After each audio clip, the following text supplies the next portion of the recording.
She stood outside the small cabin, silent, still, rain, tap lightly on the roof above her, wind brushing the hood of her cloak as her glowing eyes locked on the target, inside, a man, human, tall, broad shoulders, dark hair just a little messy, a soft smile on his lips as he flipped through the pages of an old book. He was alone. He didn't know death stood just beyond his door, or maybe he did. She stepped forward, boots barely making a sound on the wet wooden porch. Her fingers moved, slowly gripping the slim blade tucked into her belt, the weapon that had ended many. They'd told her this one was dangerous, a threat to her people, unpredictable, deadly, charming, too charming. Don't let him speak, the order had warned. He'll twist your mind. She didn't believe in fairy tales, but something made her hesitate. She reached for the handle, but the door creaked open on its own. He stood there, no weapon, no fear, just that same lazy smile. And eyes that seemed to strip away her armor without touching her. Cold night, he said softly. You going to stand there all evening, assassin, or come inside and warm up? Her lips parted, but no words came. He turned his back to her and walked in, leaving the door open. A trap? She followed, not because she was weak, but because she wanted to know how he smelled. Inside, the cabin was warm. Soft light from an old lamp, wood fire crackling. It smelled like cinnamon and man. She scanned the room, no weapons in sight. But the man, he sat back in the chair, eyes still on her. Do you always sneak around in tight suits like that? He asked. Or is this a special outfit? Just for me? She narrowed her eyes. Don't speak. Too late. He winked. Her pulse skipped. What was happening? You know why I'm here, she said firmly. He nodded, pouring 2 cups of tea like this was a date. I do.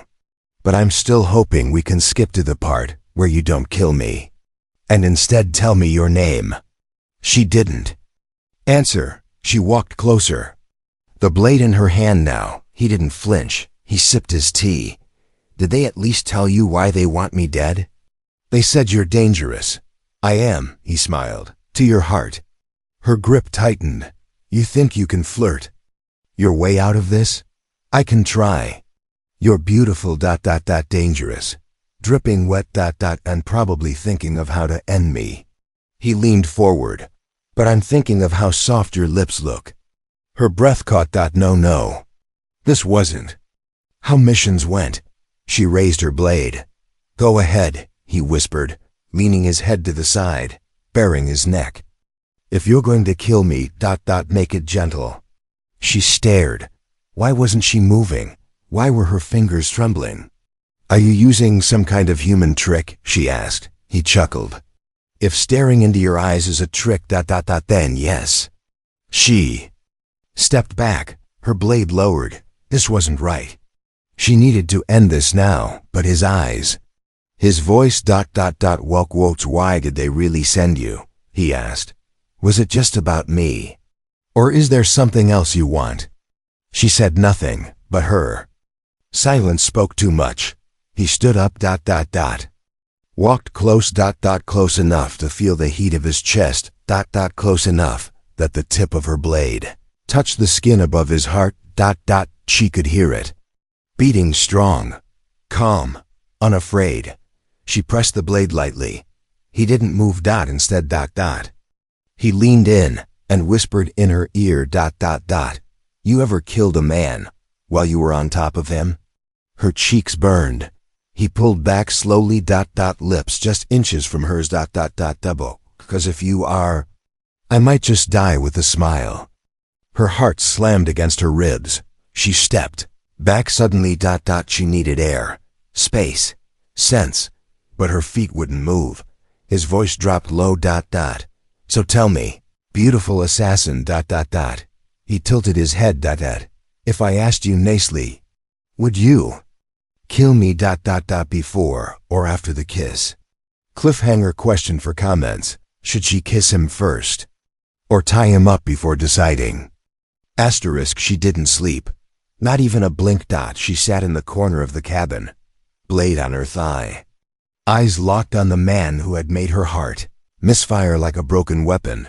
He had slept shirtless. Of course he did. Blanket barely covering. His waist ... chest rising slow and steady ... like he had no care in the world ... like he hadn't offered his neck to her just hours ago ... Ann smiled. While doing it ... she should have left.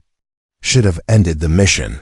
But she didn't. She just watched him and listened ... to his soft breathing, to the way the wooden cabin creaked when the wind touched it. Then ... he opened his eyes ... slowly, lazily. Like he knew she'd been staring all night. Good morning, killer. Her jaw clenched. You talk too much, and you don't talk enough. He sat up, stretching ... every muscle on his chest flexing like it was on purpose. She looked away, but not fast enough. He smirked. Caught you. No, she snapped.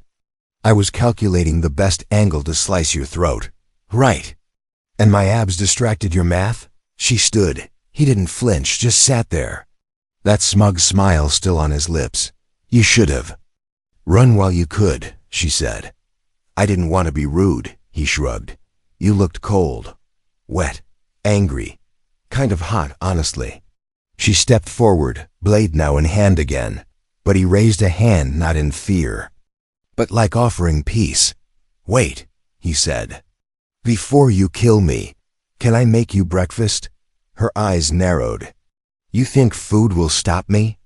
No, but maybe bacon and pancakes will slow you down long enough to enjoy yourself before you regret killing me. She didn't say yes, but somehow ... She was at the table 5 minutes later, arms crossed, watching him flip something that smelled unfairly delicious in a pan. He moved around the small kitchen with ease. SHIRTL on purpose, clearly. Every time he turned, his back flexed. Every time he reached high, she looked, then hated herself for it. He placed a plate in front of her. She stared at it. You think I'm dumb enough to eat food from a target? Please, he said, grabbing a fork and stabbing her pancake. If I wanted to poison you, I'd do it after the kiss. Not before. She blinked. Her stomach fluttered. She hated that. I should have killed you last night, she muttered. You should have, he agreed. But I guess my eyes disarmed you. He leaned in just a little. Do you like my eyes, assassin? She stared at him. Then stabbed her pancake hard. I'm only here until I finish my mission, she said. Cool. Should I get the handcuffs, or are you into something else?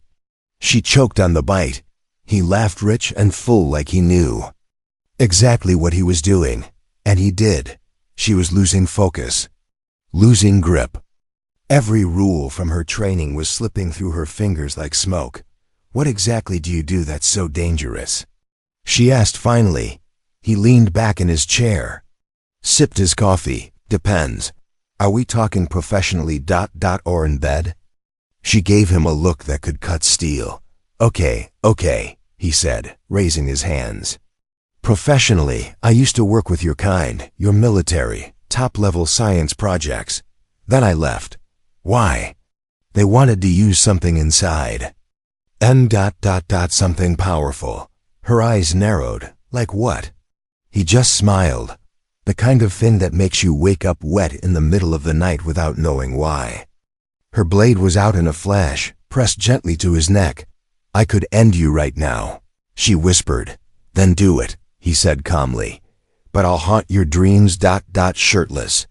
She froze. Why the hell was her hand shaking? Why was he not afraid? He leaned into the blade. Blood pricked the edge of his neck. Just one request. He said softly, if you kill me, kiss me first. I want to go with that taste on my lips. She pulled back suddenly. She turned away, heart racing. This wasn't working. He was dangerous. Not in the way they warned. He stood slowly, walked up behind her. She felt the heat of his breath on her neck. "You're trembling," he whispered. "Assassins don't tremble." She didn't move. He stepped closer. "So what's it gonna be?" he asked, voice deep, slow. "You gonna stab me or sit on me and decide later?" Cliffhanger comment question. If you were in her place, would you tie him up or let him tie you up? The blade was still in her hand, but it wasn't pressed to his throat anymore. Now it lay beside the bed. Forgotten. Like her mission, like her rules. The cabin was dark, lit only by moonlight slipping through half-open blinds. Shadows danced across his bare chest as he leaned against the bed frame. One arm behind his head, the other inviting her closer. She wasn't sure how she got here. She only remembered his voice, that teasing smirk, the way he said her name like it was a sin, and she liked sins. "I can hear your thoughts," he whispered, not opening his eyes. "They're louder than the storm outside." She didn't reply. She sat at the edge of the bed, one leg folded. Beneath her, blade within reach. "Just in case. I should have killed you the first night," she said quietly. He opened one eye, lazy and amused. "But then you wouldn't be here, sitting on my bed, trying not to stare at my lips." She turned her head. Too late. He laughed softly. "It's okay. You can look. I've been looking at yours since you walked in." "You're not charming," she said. "No," he agreed.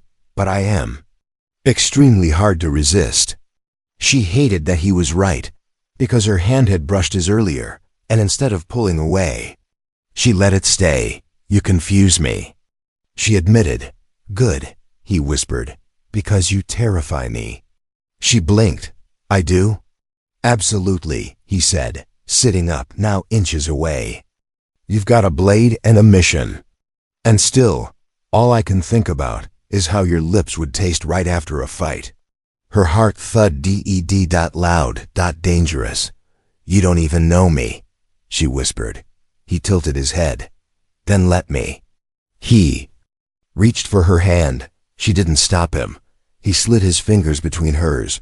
Warm, steady, strong. "Tell me something real," he said. She looked down at their hands. "I've never failed a mission." Until now. His grip tightened slightly. "Maybe this isn't failure. Maybe this is choosing what feels right, instead of what you were told." She met his gaze. "I was told you were a monster." "Maybe I am," he said, voice low. "But I promise, I'm the kind of monster that makes you forget the world outside these sheets." Her breath caught. She hated this, and she loved it. He leaned in slowly. Closer. Their noses nearly touched. His voice dropped to a whisper. "Do you want me to stop?" Silence. Only the sound of the fire crackling, and her pulse hammering in her ears. She didn't move. He smiled. His hand brushed her cheek. His lips almost grazed hers. And then bang. The door slammed open. She grabbed her blade, instantly rolled off. The bed in a flash, but no one was there. Just the wind. The storm had gotten worse. Heavy gusts throwing the door open, like a warning. She looked back at him. He was still calm. Still. Half-naked. Still, irritatingly hot. "Scared?" she asked. "Only if you're leaving," he said, motioning toward the bed. "Because if you are, I might have to seduce you harder." She narrowed her eyes. "Seduction isn't working. You're standing barefoot beside my bed, breathing heavy, and holding a blade like you don't know whether to stab me or straddle me." He wasn't wrong. She hated that. She moved to close the door, locked it, then turned around. "I'm staying one more night," she said. His eyes lit up. "Lucky me. But if you touch me again without permission," she added, holding up her blade, "I'll give you a scar right across those pretty lips." He smiled. "I'll risk it." She stepped closer. Slow, he leaned back on the bed. "Planning to kill me now?" he asked. She climbed onto the bed, hovered over him. Her blade hovered above his heart, and her face hovered above his mouth. He looked up at her, eyes dark, wanting, wild. "Do it," he whispered. Her voice came out low, almost a growl. "Do what, human?" Cliffhanger comment question. Should she use the blade or use her lips first? Asterisk. She woke up to the smell of coffee and the sound of someone humming a slow tune. Her eyes blinked open. She was still in his bed, still dressed, mostly, and her blade? Gone. Her heart jumped, then calmed when she saw it resting gently on the nightstand, polished, like a gift. She sat up slowly. The blanket slid down her shoulder. Her bare skin caught a kiss of cold air, and memory flooded back in like a wave. She remembered his breath on her neck, the weight of her body on top of his, the way his fingers had brushed her jaw like he wasn't afraid to die under her. She hated how that felt. Good. She found him in the kitchen shirtless again. Of course, back turned, frying something. "I should kill you for taking my blade," she said coldly. He turned, holding a spatula in one hand and flashing that damn smile again. "You left it," he said. "I cleaned it. You're welcome." She crossed her arms. "That blade has ended 3 wars. That blade," he grinned, "was snuggling my pillow all night." Her cheeks flushed. He noticed. "You talk too much in the morning," she muttered. "Cook too," he said, turning back to the stove. "Bacon? Do I look like I eat bacon?" He glanced over his shoulder. "You look like you could eat me alive." She nearly choked on her own breath. He laughed. That low, smug, warm laugh that somehow slid under her skin and curled up inside. She hated that laugh. She kind of liked it too. She walked up behind him, quiet, close enough to touch. "Or kill." So she asked softly, "What did you do to make my people want you dead?" He didn't turn around, just stirred the eggs. "Your people fear me." "Why?"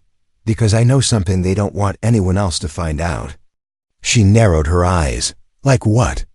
He finally turned to face her, eyes serious now. "The truth." She blinked. "That's vague." He stepped closer. "Let's just say, I was part of something. A project. Until I realized they weren't creating weapons to end war." He stopped, looked her straight in the eyes. "They were building something to end species." She froze. "That's not in the mission files," she said carefully. He nodded. "Of course not. They only told you I was dangerous." He leaned closer, voice low. "But the real danger is what I know, and who I trust. And you trust me now?" "No," he smiled. "But I want to, and trust starts somewhere." He reached into a drawer, pulled out a small silver cube. He placed it in her hand. "What is it?" "Proof about what they're hiding." She held it tight. Confused, curious, his fingers brushed hers, slow, deliberate. "You're not like the others they've sent," he whispered. "You've killed others?" He nodded. "Most didn't bother flirting before trying to kill me." She raised a brow. "And you flirted with them too?" He stepped in closer. "Only if they looked half as good in skin-tight gear as you do." She rolled her eyes. He leaned in. "I bet you roll your eyes just as hard when you're—" "Finish that sentence," she warned, "and I'll bury this fork in your thigh." He bit his lip. "Is that a promise?" She turned away before. He saw the smirk tug at her lips. She hated him, and she really wanted to hate him harder. They sat down at the table.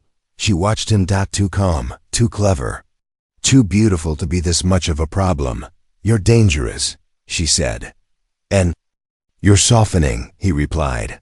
"I'm still a killer." He nodded, taking a bite. "Sure, but you moaned in your sleep last night." Her fork dropped. He winked. "You whispered something too." "What did I say?" He leaned forward.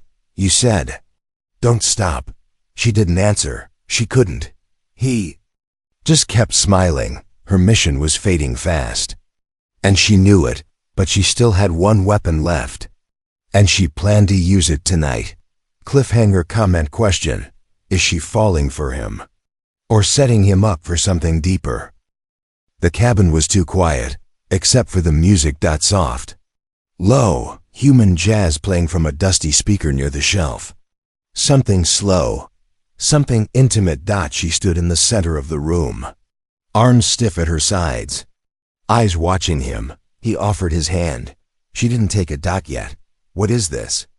She asked. A human tradition, he said. Dancing. She raised a brow. Dancing before death? He smiled. No. Dancing before dessert. She didn't move. He stepped closer. Just try, he whispered. If you don't like it, you can stab me halfway through the song. I might stab your foot. That's fair, he nodded. But I think you're more curious than angry. She hated that he was right. Again. Her hand slipped into his. Warmth. Connection. Mistake. He pulled her gently, one hand on her waist, the other holding her fingers like something fragile. Their bodies close, but not touching. Yet. She let him guide her. Slow steps, slow turns. She followed. It surprised her. You've danced before, he said. Training, she answered. To blend in during missions. Guess I'm your new mission now. She looked up. His eyes weren't just brown, they were deep. Like they held things she wasn't trained to handle. What are you doing to me? She asked. Nothing, he said. You're doing it to yourself. She stepped away, but he pulled her gently back in. Don't run, he said. You're not afraid of me. Are you? No, she said, but she was. Afraid of what she felt, afraid of how good it felt to be held. He leaned down, lips near her ear. You're trembling again. I'm cold. You're sweating. Shut up. He chuckled. She felt it in her stomach. He spun her one smooth circle, and when she landed back in his arms, her body pressed to his. Tight. Too tight. No. More space. No more pretending. Their faces were close now, one breath apart. You're enjoying this, she whispered. I'm not the only one, he whispered back. She pushed away, but gently. I didn't come here to dance. I know, he said. You came to kill me. But your blade's been on the table for 3 hours. I think it's bored. She turned. The more time I spend here, the more my orders don't make sense. Maybe your orders were lies. She looked at him. Then tell me the truth. He walked to a hidden panel in the wall, pulled out a device, sleek, black, blinking red at the center. This has everything, he said. Names, files, what they did to me. What they're still doing. She took it, scanned it. Her face changed. Shock, disbelief, then rage. They injected you with ... a fusion strand? He nodded. Biotech they stole from our race. Modified it with human DNA. Turned me into a weapon they couldn't control. She stepped closer. You're not a soldier. No, you're not even normal. He looked down. No. She looked him over slowly. Then said softly, good. Their lips met. Not soft. Not gentle. Hungry. Like two blades clashing in the dark. Like everything they'd held back was finally crashing loose. She pulled away first. Just enough to whisper. I should kill you right now. He leaned his forehead against hers. I know.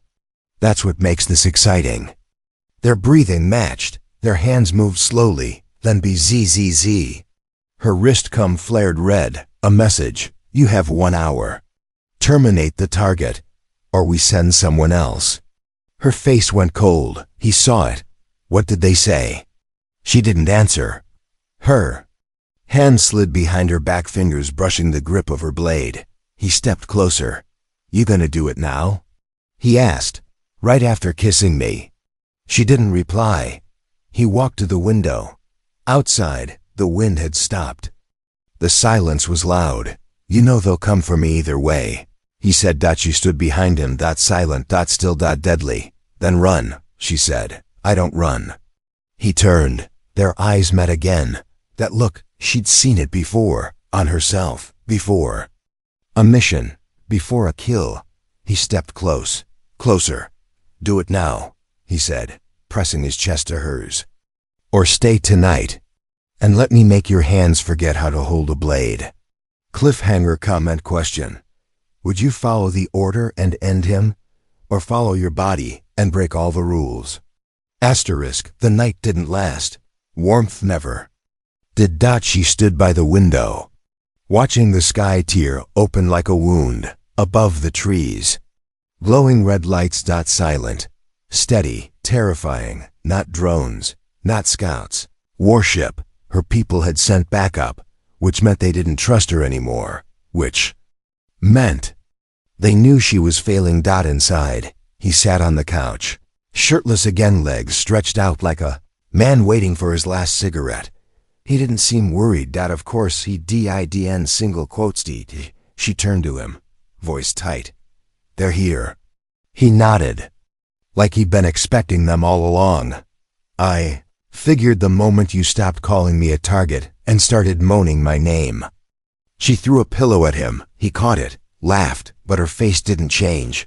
This is serious. She stood, walked up to her, looked past her shoulder at the hovering shape above the forest. You think they'll bomb the cabin? He asked. If they don't see your body. Yes. He scratched his chin. So, let's give them a body. She blinked. Excuse me? A fake one, he said. Dead, burned, DNA verified. You think it's that easy? No. He smiled. But you're here, aren't you? She narrowed her eyes. You planned for this? He shrugged. Not everything. I didn't plan for you to look this good while threatening my life. She shoved him lightly. Focus. I am, he said. On your lips, and maybe survival second. Her cum buzzed again. Final warning. If the target is not neutralized in 15 minutes, we strike. You will be extracted. The rest will burn. She read it out loud. His smile faded. Looks like we're out of time, he said. She nodded. And stepped back. He noticed her reaching for her blade. His jaw tightened. You're not seriously thinking of, I need to make a choice. She said, if they don't believe you're dead, they'll keep coming. He stepped closer, voice low. So that's it. One kiss. One dance, and now you're going to kill me anyway? She didn't answer. He grabbed her wrist. His grip was firm but not threatening. Look at me, he said. Do you believe I deserve to die? She looked up at him. Saw everything. The scar behind his ear, the pain behind his charm, the way he held her. Like she mattered. I don't know what I believe anymore, she whispered. He leaned in, forehead touching hers. Then believe this. He said, I'll never hurt you, even if it means dying for it. Her hand dropped. The blade clattered to the floor. Outside, the ship began to charge its beam. The sky shimmered red. She picked up the DNA cube he'd given her earlier. Then looked at the fireplace. The fire was still burning. She smiled. Lie down, she said. He blinked. What? Take off your pants. His brows raised. Is this your way of saying goodbye or now? She snapped. God, I love when you take charge. He muttered. He stripped. Lay on the floor. She took a deep breath, pushed the DNA cube against his neck. It beeped. A hologram of his biosignature appeared above his chest. She copied it onto a disposable body tag from her pocket. Then threw it in the fire. They'd read his signature as dead in 5 minutes. They had to. She stood over him. He looked up. Still calm. Still irritatingly handsome. Do I look dead enough? He asked. Not yet. She dropped down, straddling him, pressed her lips to his neck. Bit, marked him. Now you do. His hands gripped her hips. You're not leaving, are you? I have to. They'll know. I'll distract them. He leaned up, lips brushing hers. Come back. She kissed him deep, hard, like a promise that might break, then stood, tucked her blade behind her back, opened the door. The wind hit her face like a slap. She didn't look back. If she did, she'd never leave. As she stepped into the clearing, a voice came through her. Come, report. Is the human dead? She paused. Eyes still on the ship. Then answered, yes, I watched the life fade from his eyes. Cliffhanger comment question. Would you trust her words? Or sneak back into the cabin just to be sure she didn't stay for round 2? The forest burned. Silent fire blew, clean and cold. She watched it from the ridge. Her own people had done this. A cleansing operation, they called it. The cabin was ash now. Or so they thought. They believed the human was dead. That the defective assassin had returned to orbit, cleared of distraction, loyalty restored. But she wasn't in orbit. She was underground. In the tunnels beneath the hills. Bleeding, breathing hard. Clutching his hand. He was still alive, but barely. The fire hadn't reached them, but the shockwave did. The blast had thrown him against the wall, cracked his ribs. Blood still painted the corner of his mouth. Still. Think I'm sexy? He whispered. She wiped his lip. I'll tell you after you shut up and live. He coughed, smiled. I knew you'd pick me. I didn't, she said honestly. Not at first. He looked at her. And even hurt. Even bruised. He still looked at her like she was the only reason the stars existed. Why did you save me? He asked. She didn't answer. She didn't need to. Her hands were shaking. Not from fear, from feeling. Because something inside her had cracked. Something cold, something sharp. And now, in its place, was warmth. A weakness she didn't know she wanted. She leaned against the wall beside him, outside. The ground patrols were sweeping the area. She could hear their boots, hear the static from their radios. They'll find us, he said. She nodded. I know. Will you kill them? She paused. No, he blinked. You sure? I've killed enough. Let them think they did their job. And when they don't? She turned to him. Then I show them what happens when they train a killer. And forget. She has a heart. His breath caught. Not from pain, from her. She kissed him slow. This time, not wild like before. This kiss tasted like goodbye. I have to go, she whispered. No, they'll scan the tunnels. If I'm not seen escaping alone, the lie won't. Hold, he grabbed her hand. Then take me with you. She shook her head. You'll slow me down. Liar, you're bleeding. I bleed sexy. She smirked. Even now, even at the end, he was still impossible. She helped him stand. His body trembled. But he stood, for her. They walked through the tunnel in silence, her blade drawn. Just in case. At the last hatch, they stopped. Sunlight poured through a crack in the mountain. Freedom. Or death. They had minutes, maybe seconds, before the drones passed again. She turned to him. If I leave now, you disappear. They think I completed the mission. You hide, start over. And you? I keep being the weapon they made. He looked down. That's not you anymore. She smiled faintly. It's still inside me. Then choose. I did, she said. And pressed her blade into his hand. He stared. Why are you giving me this? Because next time, I might be the one who needs saving. He held it tight, like it was her. She stepped into the light. The scanner pinged. Her cum buzzed. Assassin confirmed. Alone. Mission complete. Awaiting extraction. She exhaled. Then turned around. One last time. He stood in the shadows. Watching. Her eyes soft. Bleeding. Burning. He didn't speak. He didn't need to. Everything was said. In silence, she pressed a finger to her lips. Then pointed at him. Stay. Hidden. Mine. Then vanished into the trees, and he smiled, because he knew the assassin who came to kill him now belonged to him, heart, hands, and maybe, eventually, his bed. Cliffhanger comment question. Now that she's free from the mission, should she come back for him one night? Or let him come find her first?